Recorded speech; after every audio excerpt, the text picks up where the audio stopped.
All right. So we've got Elliot with us today. Thank you very much for coming. How's it going? So who are you? Who am I? So I'm Elliot. I'm a filmmaker, um, Christian. I've just started up Serving Films, which is where we connected, which is a Christian platform, kind of sharing Jesus through film and media. It's very new. It's still very early days. But my background as a filmmaker is more in like commercial work and corporate video, that kind of thing. And yeah, more recently, I've just been trying to find ways to incorporate my faith more into my work. And Mm, mm. yeah, so that's So me. let's start with the big question. Why did you decide to film a Christian movie? I mean, in a way, it's kind of the film itself is exploring questions I've had throughout my faith journey, doubts I've maybe had, and in a sense, the process of writing the script has been like quite therapeutic in that sense. Are But yeah, you are you allowed to talk at all about what's going on in the film? Not with specifics necessarily. Hopefully everybody will watch it. Everybody who's listening to this. I've seen some of your work and it's incredible, so I'm gonna be watching thank it you. definitely. But Amazing. are you allowed to talk at all about it? I mean, this is like there's not like there's anyone like gun to my head. It's literally like this is a very kind of informal project. So I mean, like I said, it's super Yeah, early yeah, yeah. days. Um, but but obviously I don't want to give away too many spoilers about things, and I'll try and I guess I could give you the synopsis without kind of giving away too much about what happens, although there may be certain details that sound like spoilers, but I'll just read it out. I'll read it out so you can hear a little bit about it. But so when David, a believer, suddenly loses his lifelong friend, Jonathan, he's plunged into despair, forced to confront the silence of God. As he revisits the moments that shaped their bond, he wrestles with doubt, anger, and the fragility of his faith. A Time for Everything is a quiet drama loosely inspired by Ecclesiastes 3, exploring the challenge of holding on to faith in seasons of suffering. With honesty and empathy, it explores masculine friendship, loss, and the search for meaning in a world that can often feel void of it. So there may be details in there that sound like spoilers, but like for example, the loss element, for me that isn't a point of the story as such, so I don't mind kind of sharing it in there. But yeah, that's kind of the basis behind the film. So the basis is the biblical stories themselves, if I understand correctly, and very well put in terms of having been adjusted to the modern life. Yeah, so it's very much inspired. The characters are very much inspired by the biblical David and Jonathan and their friendship that we see within the Bible. So for anyone who doesn't know King David, who killed Goliath, probably know him. And then there's basically his a very close friend he had throughout select scriptures in the Old Testament. Jonathan, who was King Saul's son. Um, and basically, King Saul was the current king when David came about. But then, uh, long story short, Saul ended up not being obedient to God, and a new king needed to be ordained, which David was the next anointed king. Um, but this caused a bit of tension between Saul and David. Obviously, Saul worried about someone taking over his kingdom, Yes. and Jonathan was King Saul's son, and yet throughout the throughout this journey, we see Jonathan's loyalty to David, protecting David from King Saul, and just so much like sacrificial love and just beautiful friendship that I think it's like the model of the ultimate masculine friendship, I think. Well, I think your movie is touching on two of the most important current, let's say, problems in society: loss of faith and loss of true friendship, especially I would say male friendship. So I would be very happy to watch that film. It sounds amazing. What Yeah. prompted you? What exactly prompted you to say, "Well, I've done all this work in filmmaking, either for commercials, for companies." What was the specific, let's say, the voice that called you, if we are to refer to the Old Testament, to start incorporating your Christian faith into your work? Mm. Yeah. And just to say on that last note, just to be clear about like the David and Jonathan element within the story, like the characters are very loosely inspired by by this biblical story. So it's not like trying to recreate. It's kind of a new story, but Yes, yes, of course. the modern day counterpart. So the characters could be named anything, but I kind of wanted to pay homage to that story I don't want to recreate sculpture is what I'm trying to say. I'm trying, but the heart of the characters are within it. Um, but to answer your question, it's been on my heart for a while to use my work for God, because I think filmmaking is just such a, well, media as a whole is just such a powerful tool for influence. Um, it's been used all throughout, well, not all throughout history. As long as it's been about, it's been used, Yes. sometimes not for the best, not in the best way, for political gain, propaganda, that kind of thing. And it has been very powerful, for certain agendas. But I think I've really wanted to, yeah, use this tool that has so much power, because I see the power in it, to, for purpose really, to share my faith. But again, in an authentic way, not through like Christian propaganda, Mm. um, through authentically, honestly exploring what faith is. So that I'm not afraid to touch on things like doubt, which we're touching on in this particular film, because I think it's an important part of the Christian journey, Mm. and Mm. I just want to represent the Christian worldview in the most authentic possible way, if that makes sense. Yeah, Um, that sounds great. That sounds very interesting and very deep as well. Uh, can I ask if you can talk about it? What has been your journey with faith? yeah, no, I'd love to share. I mean, yeah, I mean, I'll try to keep it brief as well. But I so I grew up in kind of in a Christian home. My mum became a Christian when we were very young, about 5 years old, and from there on, we would go to church pretty much most Sundays.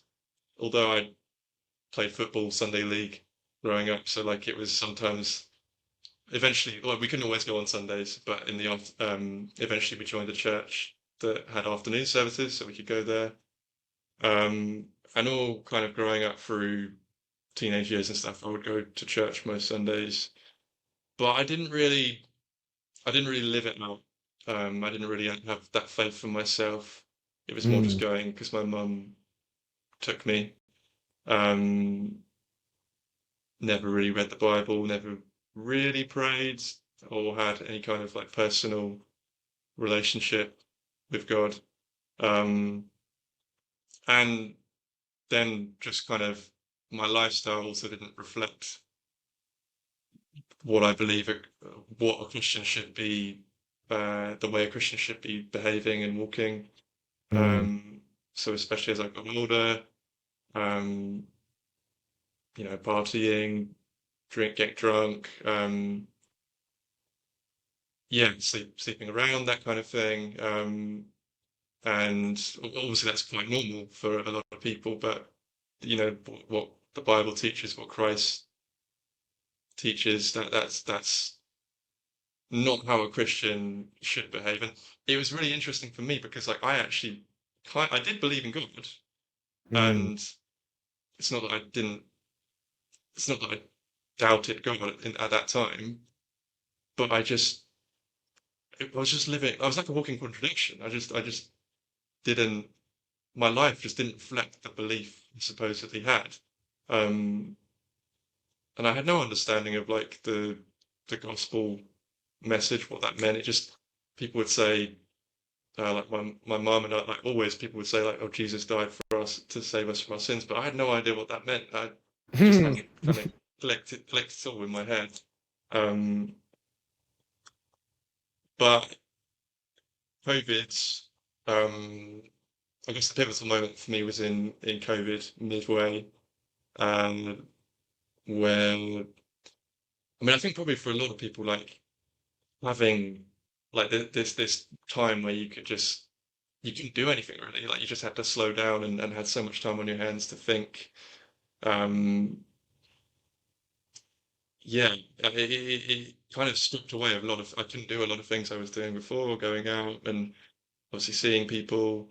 Um, I was studying at uni at the time, so at film school, and I didn't even know if there was going to be a film industry to come back to when if lockdown would ever. I mean, like looking back at lockdown, I don't know how it was for you, but like it it wasn't that it wasn't that bad for me. Looking back, I had a pretty good time, but I think in the moment it was the unknown of what's ahead, you know. Um, Well, I think the COVID period was very transformative for pretty much everyone, mm, either in a very good sense or in a very bad sense. So usually the examples you hear from people about how they spent this time was either, well, I took a good look in the mirror and decided I mm, should stop being fat and started doing push-ups all day in my yeah, home in the lockdown, or it hmm, was giving up, stop believing, you're not seeing many people, you're not very social, you're not having mm, interactions, it's very easy to get depressed, melancholic. And then there were the people who gave up and you know took the downhill from there. So every single person with whom I have talked about COVID, it's one of the two usually. yeah. Yeah. That's crazy. Yeah, I think it was yeah like we just in terms of history, in terms of things like World War II and stuff like that. If like it's nothing compared to that, but Yes, of course, of course. but it was kind of this unknown. Like it felt like something out of a apocalyptic movie for me at the time. Like just oh, this could Mm. never. I would have never expected this to happen. But yeah, it definitely gave me a lot of time to think and reflect on life. And um, I was in like a pretty toxic relationship at that time, like worldly relationship, and that kind of broke off, and it put me in a really dark place mentally. I remember I actually had I had a journal entry. I never wrote in it, I think from that one time, but I remember looking like writing at that time. Like I feel so purposeless. I don't know why I'm meant to be here. Um, yeah, what's the point in all this? And I never really felt depression or anything like that up to that time. Um, but yeah, in that moment, it was just like just feeling empty, lost, and kind of um, not sure what was ahead really. Well, since we started discussing with about Christianity and faith, well, this is shown in the Old Testament Mm, when Moses had to take the slaves away into the desert, and some of the people, writes in the scripture, started panicking and looked back to the tyranny they left. And part of the reason why people want and crave tyranny sometimes, or might as well say surrender to it, is because they don't want to walk aimless in the desert. Not because they have somewhere to go that is difficult, but because they don't know where they are supposed to go. So in many Mm. ways, not knowing exactly where you stand and having so many options open is much worse than Yeah, having a specific path you are walking. yeah, yeah, definitely. I think that's one of the hard things about our life, especially in modern day. Like we just have so many choices, and it can be like that can be probably a big cause of people's anxiety of like I just don't know what to do with myself or who I am, and yeah, it can be like probably overwhelming for a lot of people. But yeah, it Yeah. Yeah. um Well, with overstimulation, you cannot really have faith either in God or your life. Faith, faith, I think, requires to attend to the yeah, present. When you right, pray, you need to attend. You can't be praying, like yeah, saying words in your head and then, your mind is on something else. When you do anything, I think the greatest mm, way to do it is to attend. Like when you're in nature, just enjoy the nature. Don't think about work. When you're in work, you know, be in work. yeah. Don't think about nature. But again, like we are getting so stimulated by all this stuff that it's pretty much impossible to do what you described. As in like have that moment of reflection, you're saying, or like Yes, coming to yes, that yes, place. Yeah. yes, yes, yes. Well, that's the thing. I think a lot of I think everyone has that deep kind of despair outside of Mm, that, underneath. mm. But I think it can be hidden. Personally, it's like hidden by whatever you're into or hiding it with, whether that's kind of short-term pleasure, material, um, relationships, passions. For me, that like well, I love filmmaking, but it can never like fulfill me fully because I always need another project after I finish one. Yeah, I think you're right. It's hard to get that moment of reflection because life is so busy and but COVID probably did that for a lot of people, not just myself, like having that time to just sit down and reflect. And maybe not Yes. everyone came to faith, but Mm. hopefully they grew in some way. Um, Yes, yes. Well, in we live in a weird time in terms of faith as well, because I think the definition of what belief in God has been distorted so much that many times Christians don't even know as well. Like, for sure, you can have the attending to the church part. Of course, you can have the fact that you have some idea of what the Bible says. mhm. Sure. But I think we have to get much more specific with our definitions when we discuss these things, because you can't be having somebody in church saying, well, of course I'm a Christian, and then maybe even condemn somebody who isn't, and then, well, talking behind somebody's back to somebody Mm. else and gossiping and like right Or after. going out to the So club on a Monday night or Friday night, Saturday night, and then coming to church the next day, that kind of thing. yeah, yeah, Yeah, yeah, it does yeah. happen. It does happen. Yeah. Yeah. Um, Can I ask what well, I don't like the question, but I'm gonna ask it anyways. What denomination you feel more comfortable being in? yeah, it is a hard question. I mean, because I think ultimately that yeah, as many people will say, like the most important thing is to be a follower of Christ. Of course.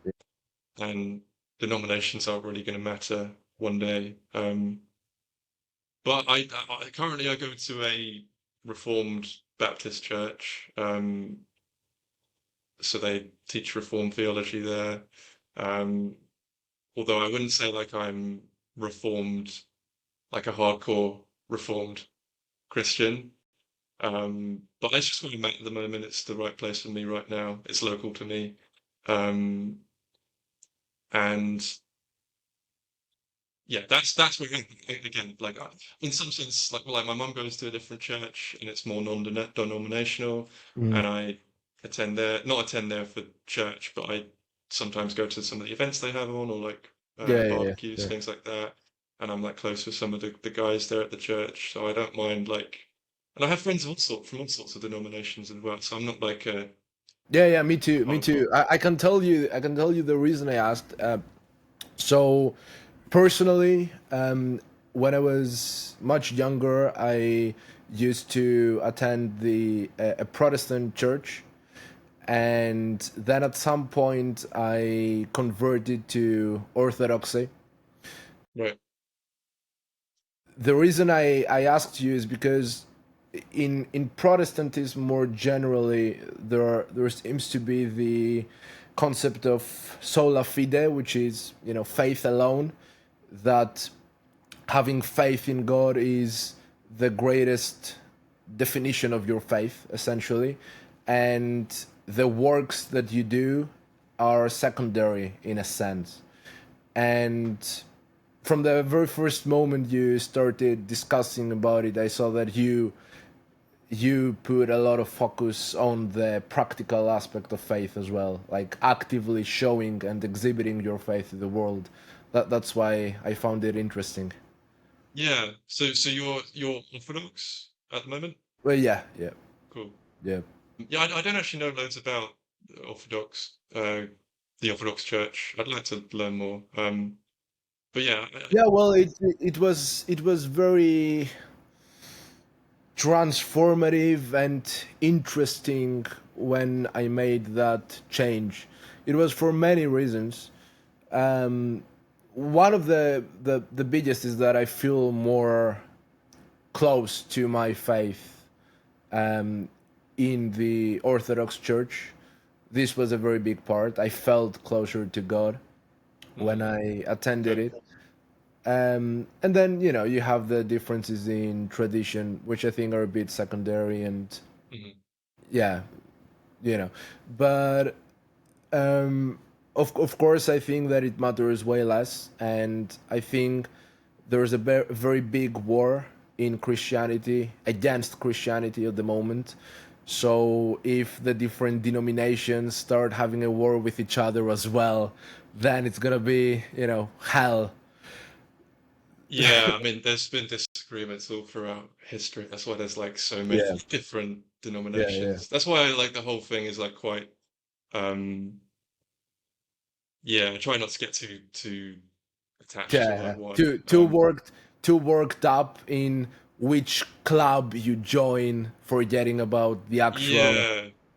Yeah, Yeah. yeah. The main thing is the main thing is the fundamental Yes. parts of it, Yes. which believing in Jesus, that he died, resurrected, um, and living that out through faith. And I think what you're saying about the works part, um, I do, you know, faith alone in Christ is what I believe saves me. I don't believe there's any work I can do that will get me there. But I think through the faith, that's when the fruits come about, like the fruits of The um, revelations. Yes. yeah, and then the good works, like the good Mm. works will naturally come about from someone who's been born again and transformed. So it's not like the works aren't important, but it's more just you can't get salvation through works. That's what differentiates Christianity from every other religion, is the fact that it's not by your good deeds that will get you to God. Oh, It's yes. Yes. You don't have to prove to God to love you because of what you did. He loves you despite of what you did. Um, yes, yeah, yes. yeah. Yes. Yeah. I mean, there's a verse in Isaiah that talks about our good deeds being like filthy rags before God. So like, but that's not to say that we're, I mean, it's by that standard of like him being God, so pure, so holy that there's like even the best deed you could do could never be enough to gain your salvation from God, just because that standard is so high, and that's why it can only be through belief in Jesus that and the resurrection Yeah, that we yeah, can be saved. And then yeah, the works will come about. Then, like from a true Christian, you will see those good fruits. It's not to say they're not important, but it's again, it's not the thing that will save. yeah, yeah.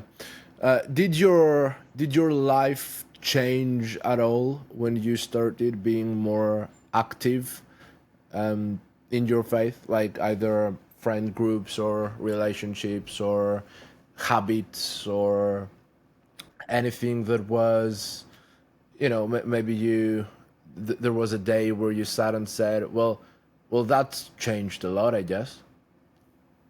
Yeah. So as part of my testimony, I mean, I mean, I spoke about like kind of despair and the lack of purpose I was feeling at that time period. But what changed for me, it was not everyone has this experience. Some people who, especially people who grow up in the church, kind of it can be like a gradual kind of progressive move to growing in faith. But for me, it was quite like a click sort of moment. Um, I was having a conversation with my brother. I've got a twin brother, and he got born again a year before me in COVID, and I'd seen his transformation as a person, just total shift in character, in who he was, and in the way everything, and it really kind of like spoke to me. And then he could see in me that there was this like kind of, I mean, I look back now, I was just so focused on short-term pleasure, like just no thought about what the future may hold. Like it was just chasing pleasure in that moment through whether it be that relationship I was in and through sex and yeah, like I mean there was one time I was studying in uni. I just spent I spent 2 weeks off uni just um to be with this girl.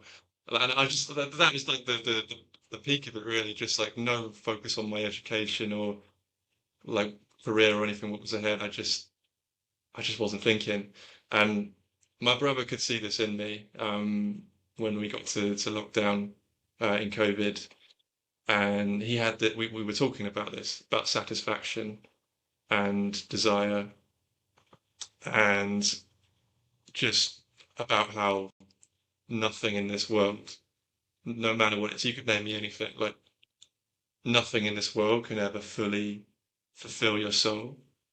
So, for Mm. example, the big one for me was that, you know, that pleasure through sex and lust. Um, but it could be anything else, like relationships as a whole, whether it's that's friendships or family members, even they can't fully satisfy you because people are Yes. imperfect and they're always going to mess up. Mm. Food, you always need nourishing every day. Like you always, like you eat a good meal, it's great in the moment. Next day comes, you need breakfast again, you need lunch, you need dinner, and it's a never-ending thing. Um, and then even for me with filmmaking or whatever it is for you, passion-wise, I make one project. I'm going to make this short film. It's going to be great. I hope it'll be something I'm proud of. But I know already I'm gonna finish it, and I need to do the next one. I mean, I've already thought about the next two scripts I want to do after this, so Hmm. it's never going to be the thing that's going to fulfill my soul as passionate as I am about it. Yes. Um, and that's Yes. what we were kind of speaking about. And that was for me the thing that really clicked for me. Like, wow, this is because it's only God. God. We were designed to be with God and connected in relationship with God, and it's only through returning to Him that we can be fully satisfied.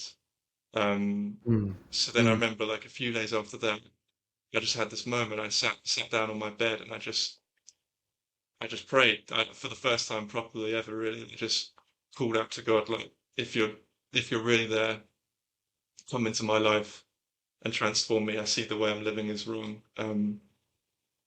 I'll try and change. If you're actually there, I'll try and change. Just change my desires, change me. And I felt, I felt in the moment, I felt something, peace, joy. Bear in mind, I'd been like so purposeless in that time, so like in despair. Um, but I felt the peace and the joy I'd never experienced. Um, I started worshiping on my bed, and from that day, that's where I've noticed that, coming back to your question, um, a shift in my desires moving forward. Yes, I still mess up. I'm not perfect. I still sin most days, probably every day to some extent. But the change that has come about is that burden of the sin. Now, when I mess up, like I really feel it. I have to go to Mm. God and repent, and like I never felt that before, and that was for me the thing that the heart change.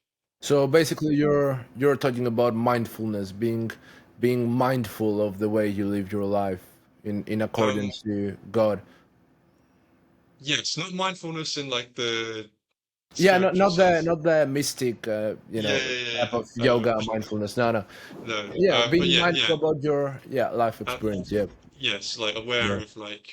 aware of the sin, aware of like Yes, yes, how I'm yes. messing up. Yeah. Mm, mm. Well, because you mentioned before a lot of bad habits like drinking alcohol or short-term gratification from casual relationships and stuff. Well, if you think about it, I think many believers get this wrong as well. The point is not to abstain from pleasure. The point is to have the correct type of pleasure. So even Yeah. in the Bible, Jesus drinks a couple of glasses of wine Oh at yeah. some point. Yeah, yeah.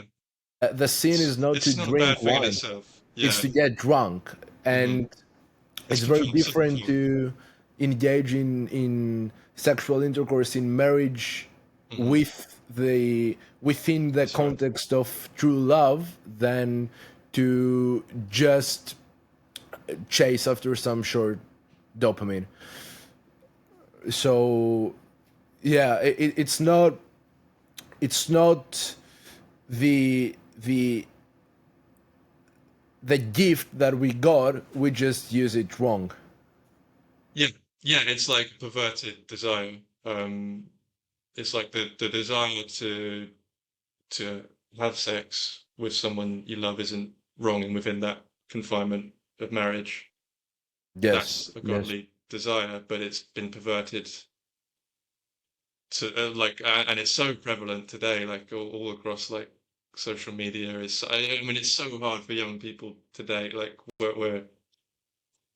where there's just so much lust, basically, and temptation all about, like, um, and that's yeah, it's.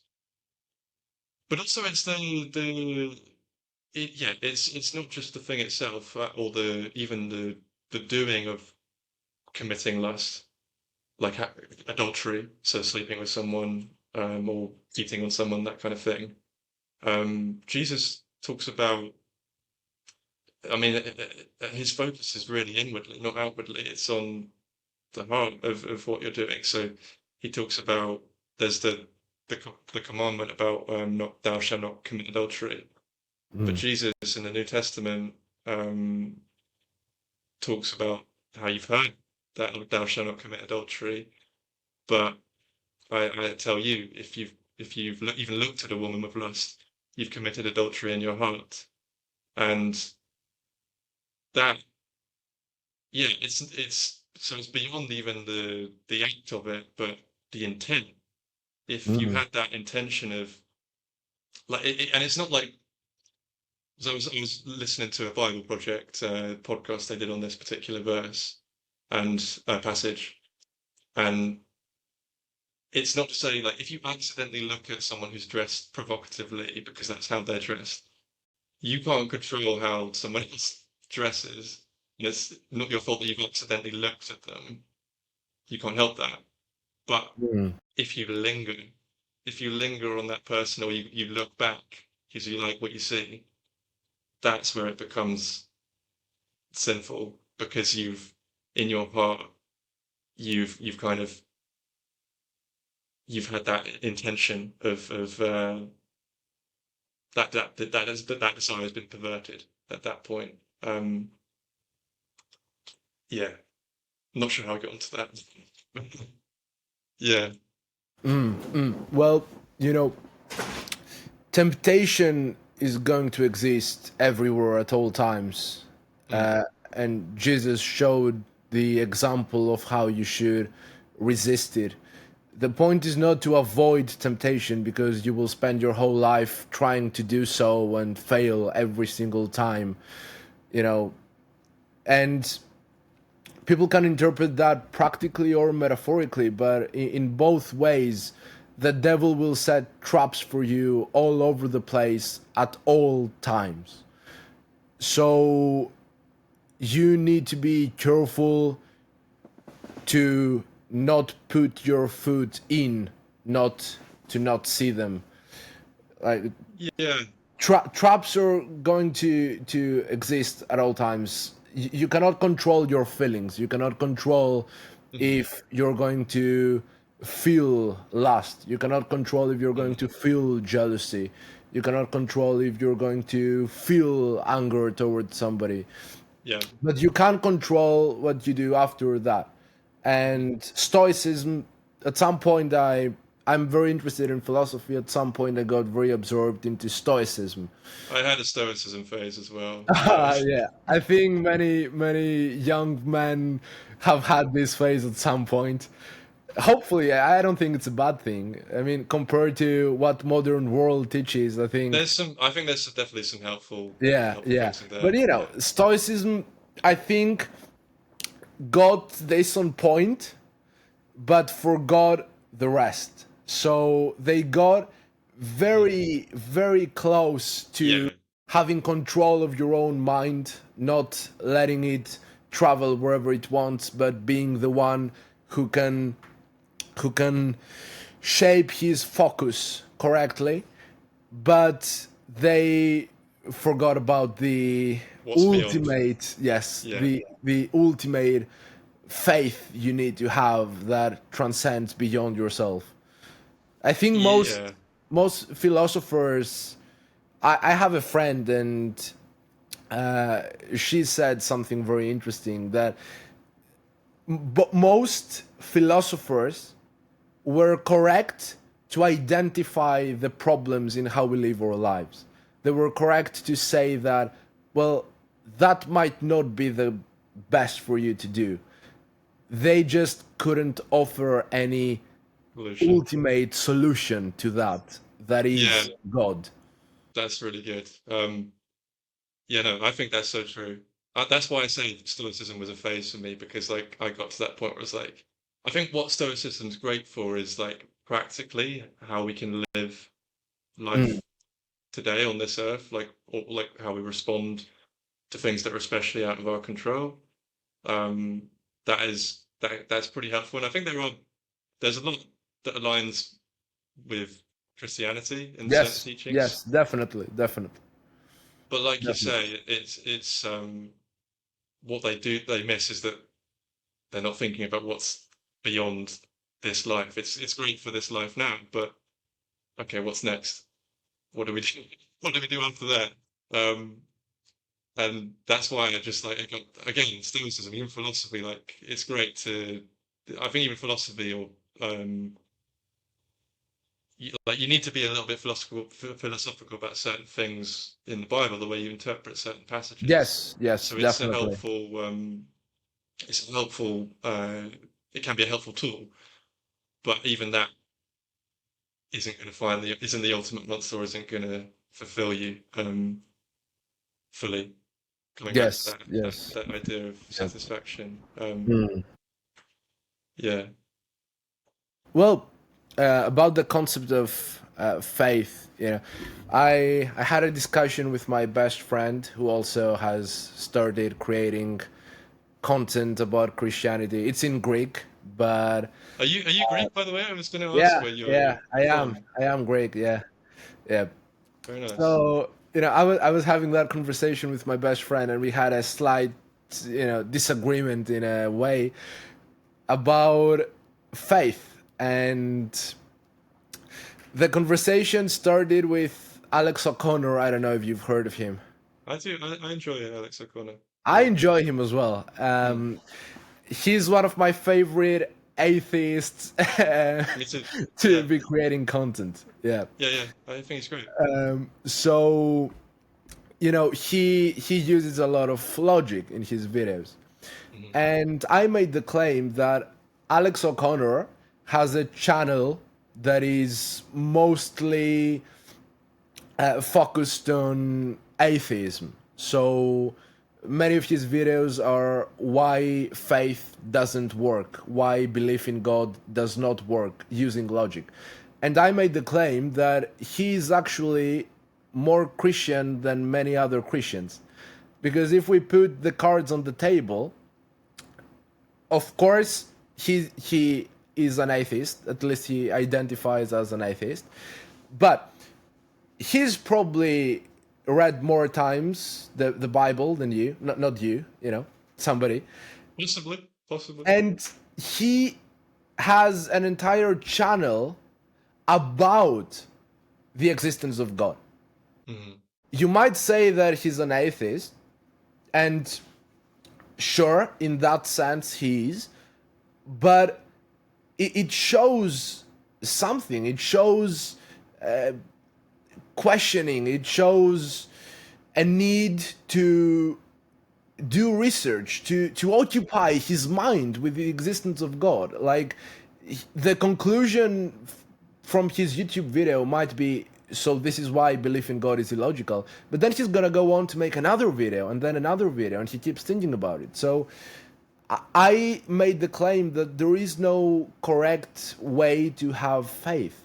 You can have a professor of theology and philosophy in Oxford University who has been teaching for 40 years, and then to be an atheist, and in the last 2 years of his life suddenly change and start believing in God, even though he has gone through every single reason not to believe in God Yeah. logically. And then you might have some, I don't know, monk in a mountain you've never heard of being one of the most faithful people you've met, if you were to meet him. So I think there's no right way. At the end of the day, they both believe in God in their own way, and it shows the concept of wrestling with your faith as well, like wrestling with your Yeah. faith in God.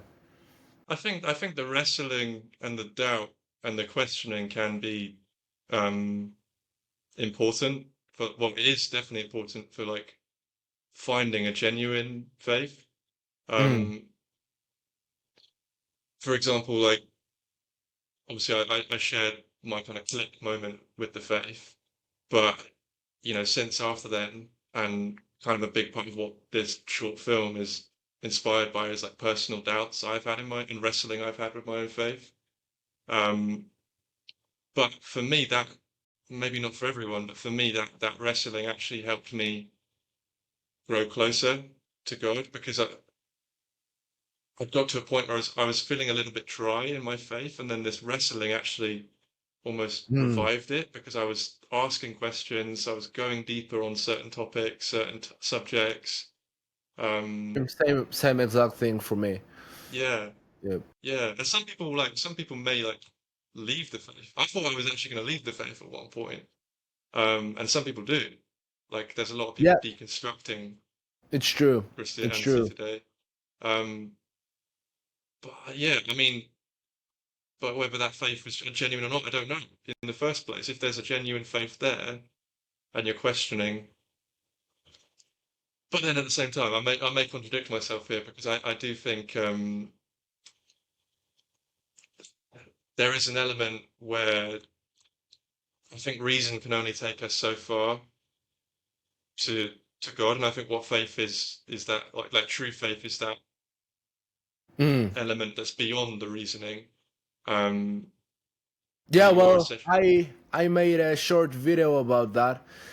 Mm, I talked about science versus God as a theme that I've seen everywhere.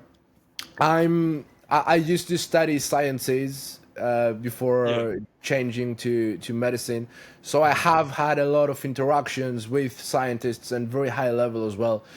Yeah. And I've heard 1,000 times the phrase, "Well, I don't believe in God. I believe in science," from actual scientists, and it only shows that they don't know what science is actually for and what God is actually for.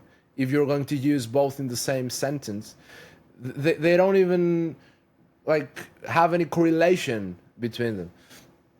Faith, faith examines the physical phenomena of our world. Just that, like it explains how thunder works and how like You mean electrostatic science? interactions works. Yes, Science. it doesn't opt to answer any existential questions. And Mm. again, faith does not have any like desire to occupy its concepts with science and how things work. Like you will never read in the Bible how a volcano erupts, right? So, however, I think you can get to faith through reason and through science in the way that there are many people who scientists who made great discoveries, and when they saw the complexity of the phenomena they were researching, they couldn't help but to say, well, this is impossible to be created without God, and we only know 1%, right? We only know 1% of the science we could know. So if this is 1%, and I don't even know how this 1% could have come without God, then what the fuck? Like, I don't know anything. Mm. So I think with reason as well, you can get to faith, but then you actually have to apply faith. You have to actually believe. So I think reason and science and logic can be a way to get somebody interested, get somebody to put more effort. But then I completely agree that you have to actually actively believe. Yeah. See, I'm not sure. I mean, I think reason. I don't know. I mean, I feel like reasoning, like there is, like I say, Christianity is one of the most, probably the most evidence-based religions there is compared in comparison I to think other. it is. I think it is the most evidence Yeah, based. yeah, yeah, Yeah. yeah. But at the same time, there is still like an element. It doesn't mean like all the answers are there for us. Like it's a cold facts kind of situation. You know what I mean? No, I Um, agree. I completely agree. I completely agree. I yeah, think I think all the instructions are there. You just have to, you know, create the like when you buy a couch from IKEA, they give you all the instructions, but you're the one who has to put everything together to get a couch. I think the Bible does not leave anything out that somebody should know to live a great life. I tweeted at some point every single, I don't remember my exact words, but my tweet was basically every single life transforming discussion I've had, every single transformative psychotherapy session I've had, mm, I look back and it's all in the Bible. Like, I can't think of anything I learned in any other way that I couldn't have learned from the Bible. yeah.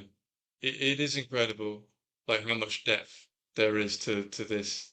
I mean, I feel like you know it's hard because whole like um there's a lot of people that aren't what I'm trying to say is there's a lot of people that aren't like Alex O'Connor, or maybe like me and you, where we're kind of hot or cold. I feel like where most people sit is maybe somewhere near the middle, like where we're just complacent or like we just don't care about these about God or religion. Yes. At least Alex O'Connor is, like you say, asking questions and trying to seek out answers. Yeah, that But was my not, point. That was my point. Exactly. Exactly yeah. that. But the problem is like the people that are in the middle, they may dismiss the Bible like, oh, it's this, it's all about fairies and how can people kind of believe these stories like the basically like legends or fairy tales, that kind of thing.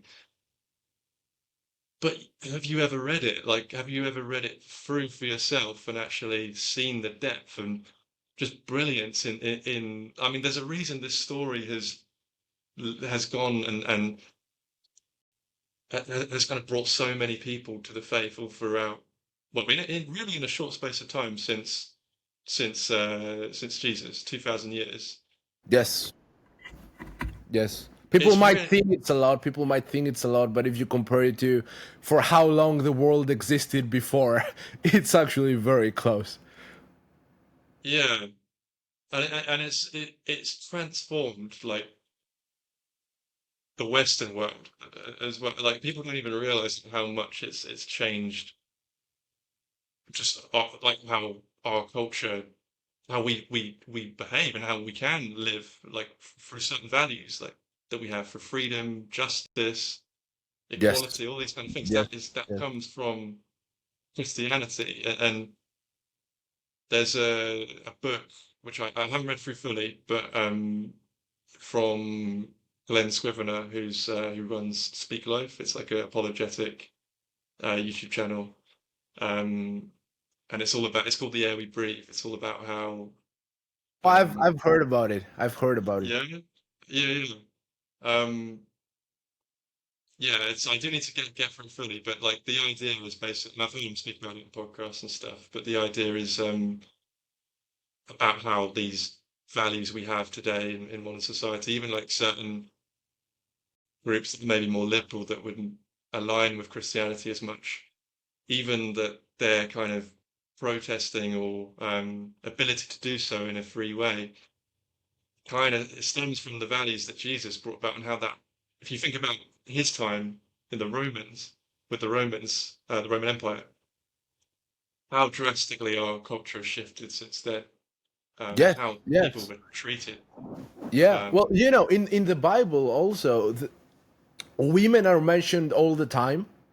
What people don't understand is that every single time they read the name of a woman in the Bible, at that time when the Bible was written, if you support it in any way publicly, any woman, and praise her or write about her as a very significant figure, like mm, people would laugh at you, if not worse.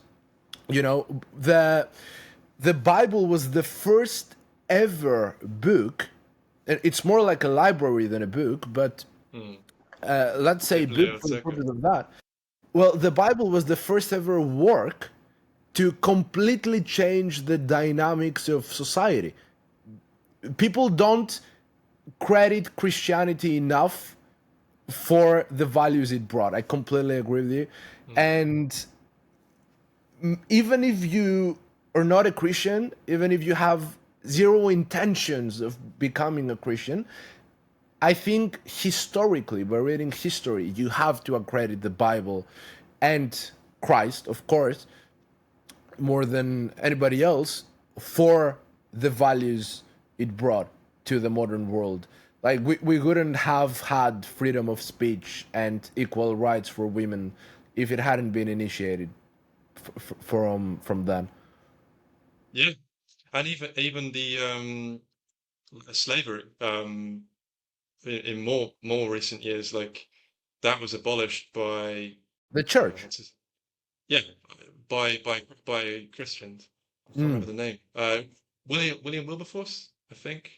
Yeah, Um, I've got some trouble remembering as well names and dates, Yeah, but definitely well it before. was, yes, it was the Yeah. church that helped in the abolishing of slavery. Something else I want to go to is the Mm. friendship part. So I find very interesting how you are going to set up the movie to revolve around like faith and lessons from Christianity and to be incorporated through friendship. What was the initiating factor that got you there?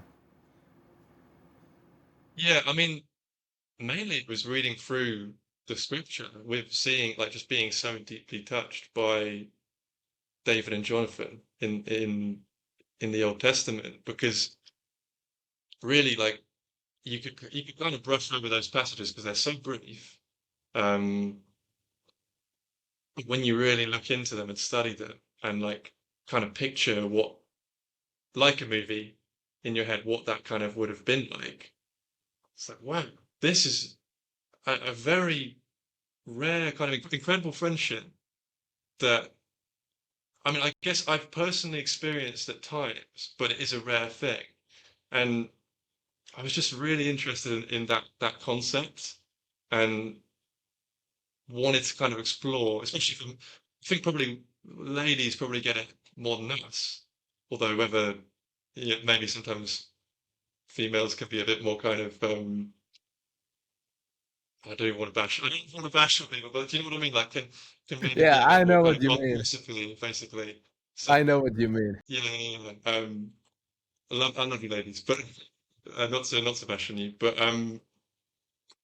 yeah, I think that kind of that true brotherly love, not brothers, with friends, is a really beautiful thing. I think today, um, kind of like kindred spirits, like someone I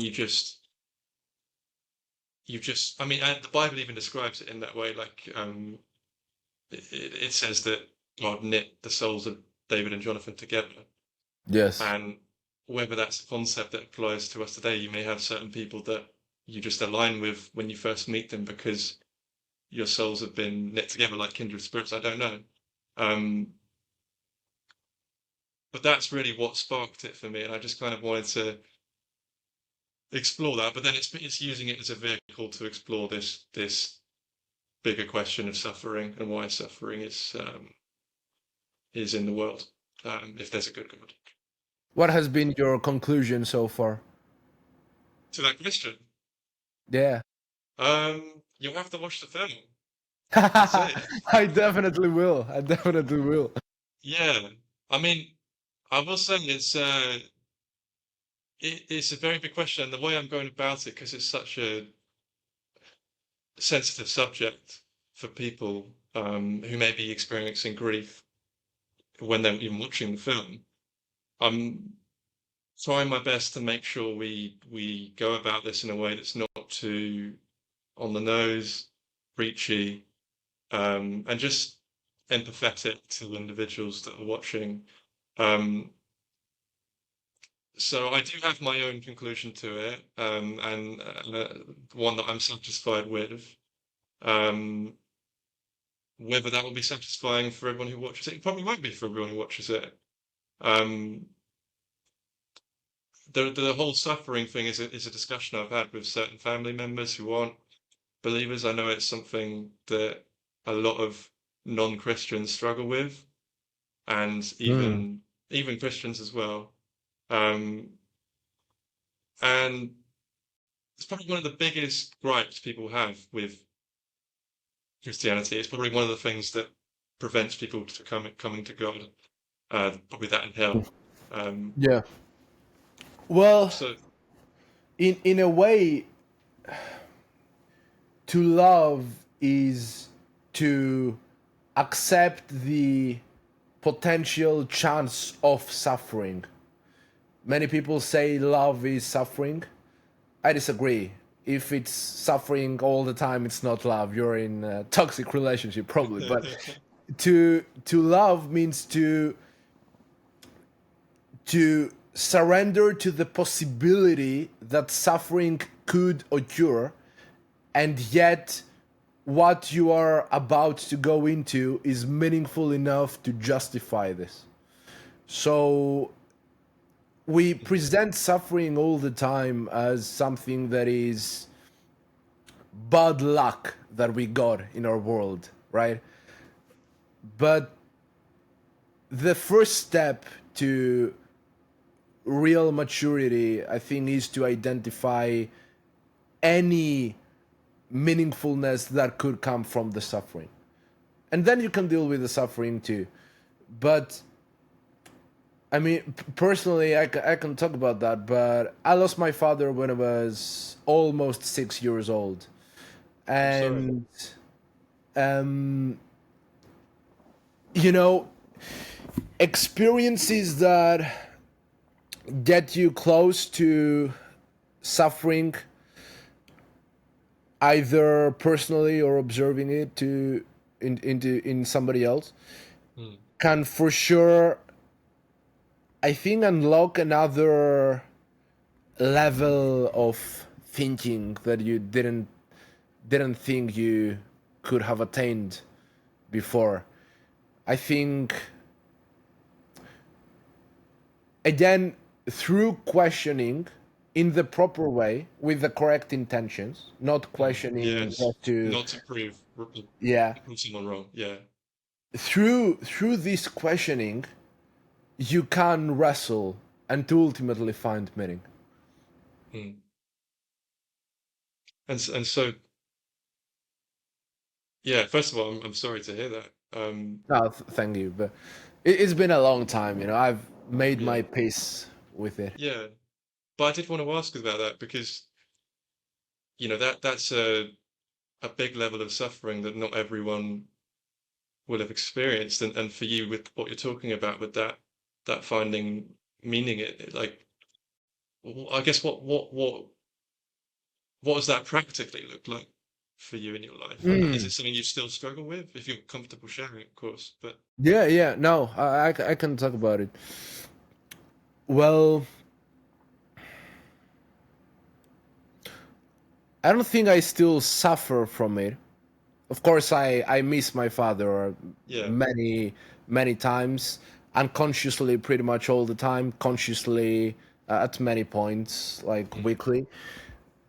But when I was a very young kid and I talked with other kids, I'm talking like third grade, fourth grade, and they used to ask me all the time, "Are you? Did you get angry with God?" mm, And it's funny how kids many times, because they have no filters that we inherited from society, they are able to question, in the same sense I used the word before, freely, and mm, therefore unlock answers that couldn't have been brought up without the questioning part. yeah, So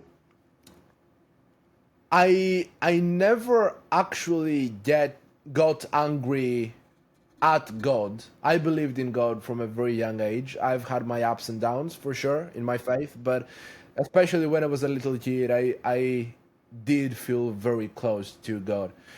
And what I had some trouble going through was not getting angry at God, but the reason I didn't. So to make it make sense, I was being asked from other kids, did you get angry at God at any point? Did you get frustrated? Did you just say, why should it happen to me? And I never identified with that. I never got angry. I never prayed to God and said, mm, why did you pick me? Like, I'm angry at you. But it was a very weird experience to me to answer the question, why didn't I get angry? Like, it would have been a very logical yeah, thing to have done. And a lot of people feel that way, like in Yes, experiences like that. This is yes, and often the you conversation. cannot really blame them, right? No. Um, but well, the answer I have now, after a lot of years of processing it, after a lot of thinking about these issues, after a lot of reading books, a lot of psychotherapy, a lot of all kinds of stuff, my answer now would be, why not you, in a way? Because what Christ taught to us was to pick up the cross, our cross, in the same way he did, and to live Mhm. as an example of his. So, what Christ did was to take all the sins of the world on his own shoulders and pick up the cross and walk uphill. Mhm. People nowadays try to avoid any responsibility, and they act very egotistically, like well, somebody needs some help with directions in the street. Well, I'm not gonna help them. Somebody else might be willing to, and show them the maps and explain to them where that thing they were trying to find is. Mhm. Well, everybody tries to push away responsibility with every single chance, when true meaning could maybe come from, you know, accepting this responsibility, accepting the responsibility that, you know, my father passed away, but the only reason I get more angry with that than if somebody's else father had passed away is because it happened to me, right?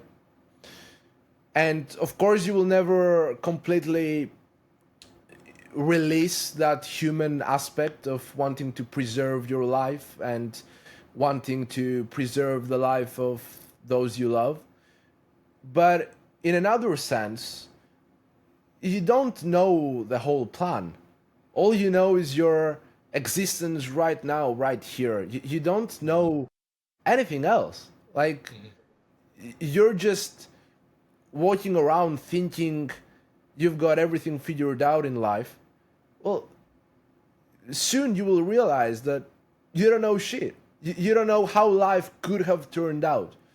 Like, we don't live in a parallel universe. We live in this universe. So that would have been my answer to that, in the way I think about it now. Yeah. Yeah. Well, thank you for sharing. No, no, no problem. Um, how how do you view responsibility in that aspect? Did you did you have any instances in your life where you saw God in accepting responsibility? Mm. What you're doing right now with your film is a type of that as well. Like, you're accepting the responsibility of making a film that could not make somebody a Christian, but it could spark some questions in their mind. Yeah. They could learn more, read the Bible because they're curious, and Yeah. that's a form of responsibility you are accepting right now. Yeah. I mean, yeah. I mean, that's probably the the only example I can really share right now. I mean, it's timely. I guess because like, you know, we're talking about this being like a movie and stuff, but like really this is a short film project. It's a passion project. You know, we're raising Mm, funds mm. to do it, and very unlikely that any profit is going to be made from it, and that's certainly not the intention at all. But it, feature films can make money. This is a short film, so short films are highly unlikely to make money in a business model sense. They Mm. can be a proof of concept to a feature eventually, but um, yeah, this is very much a passion project, and it's doing it for that reason of trying to spark conversations with people um, who are searching for answers. Um, Mm. and I mean, I guess whether this, I don't know if this is a calling or not in that sense, but what I'm trying to say is I don't need to do this. I guess it's like it's taking a lot of time and a lot of energy out of me, and it will be as we go further ahead with production. I could be focusing on trying to get more commercial work and make more money in that sense. But I want to do this to use my gifts that God has given me to serve Him and hopefully, yeah, and glorify Him and hopefully, well, ultimately, I'd love for people to come to the faith out of it and not through. Again, it's not going to be the film, like you said, that does that. It's only God through His through the Holy Spirit, and that transformation can do that. But it can be a tool. I think it can be a tool used to as part of all of that to sow seeds to share Jesus. So Mm. Mm. that's That's the great. only example I can give really at That's the moment. great. I Yeah, think I think everybody, Christian or no Christian or other religion, I think everybody should watch your film mostly because the the themes you've incorporated, like questions, yeah, answers to some of these questions, like an existentialist experience. yeah. Yes, I think this could be helpful for everybody, regardless religion, because we live in a time where society is trying to silence any form of ultimate meaning, even if it's meaning through questioning and Mhm. again being mindful, not in the yogi sense, but mindful about your cosmic experience right here. Like what am I doing exactly with my life? Like where is my life headed? Mhm.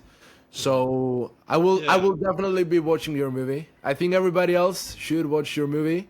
Can you talk about where it's gonna be released and what platform or when or anything like that? yeah, yeah. And I'll say as well, like just on what you were saying about, I do think this is something. These are universal themes that we're talking about within the story: friendship, grief, and the suffering that everyone that is built into our world at the moment. Um, so and the idea is always been to do it in a way that's not preachy. So we want to make a great piece of art that can be appreciated by unbelievers and believers alike. I think that's amazing, an amazing intention. Yeah, so I hope people will enjoy it regardless of where. I mean, I've even got that in the script. Like if you were to read the script, there's a preface at the start. It's like I can't remember the exact thing I wrote, but it's like the idea is what regardless of your personal beliefs, I hope you will see yourself within this story. Hmm. And that's the intention, like to be able to put yourself in the shoes of the characters. Um, but in terms of where it will be, uh, will be like, at the moment. What's important is we're raising the funds for it through crowdfunding. Is there So any place people can support you at that? there's a greenlit crowdfund page, which you can find via probably best via Instagram. So I will that's I will put I will put all of your links down below where great. that episode is going to be released on YouTube and Spotify. So everybody can find all your platforms there. Yeah, but if for anyone who's listening, like if you search up at Serving Films on Instagram, you'll find our page, and then all the details can be found up there. but then when the film is eventually released, that's going to be uh, probably over a year from now once it's done and gone through film festivals and things like that. Roman, I'll share it with you All right, before great, it goes out. great. Um, Thank you very much. yeah, but that will eventually go on YouTube and go public there. So All yeah, right, all right. Thank you so much for appearing. You know, it wasn't a long time. A couple of days ago, I met you on socials, yeah, but it was a very pleasant interaction, and I I admire very much your project. I will be looking forward to witnessing it in action. yeah. Thanks so much. Thanks for having me. It's been a great chat. Thank Yeah, you. and I hope we can keep in touch for sure. We will. We will. Cool.